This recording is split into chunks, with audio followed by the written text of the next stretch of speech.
Corona की महामारी पिछले साल किसी ने नाम भी नहीं सुना था।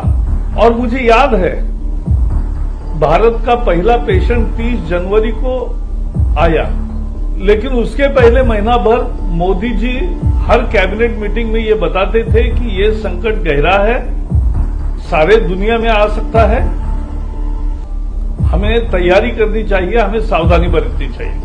केंद्रीय मंत्री प्रकाश जावड़ेकर के अनुसार देश में कोरोना आने के 1 महीने पहले से ही प्रधानमंत्री मोदी इस बीमारी के बारे में अपनी हर कैबिनेट मीटिंग में बात कर रहे थे।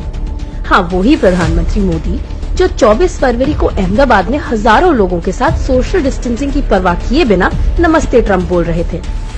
और ये वही कैबिनेट है जिसने 4 मार्च तक भारत में आने वाले सभी यात्रियों की ठीक से जांच तक नहीं शुरू की थी। अगर पहले से मोदी जी अपनी कैबिनेट से इस बारे में बात कर रहे थे, तो फिर क्यों 24 मार्च तक देश में एक भी कोविड केयर सेंटर नहीं था और न ही पीपीई किट्स पर ध्यान दिया गया था, बल्कि ग्लव्स जैसी महत्वपूर्ण चीजें एक्सपोर्ट की जा रही थी। पर शायद मोदी जी को कोरोना से देशवासियों को बचाने से ज्यादा लोकतांत्रिक ढंग से चुनी गई सरकार गिराने में दिलचस्पी थी। अगर पहले से ही मोदी जी इस बीमारी के खतरे से वाकिफ थे, तो फिर क्यों 25 मार्च को इतने अनप्लान्ड तरीके से लॉकडाउन अनाउंस किया गया, जिससे भारत की अर्थव्यवस्था की कमर तो टूटी ही, साथ में लाखों प्रवासी मजदूरों की जिंदगी नर्क बन गई। पर इस बीमारी पर कोई खास असर नहीं पड़ा।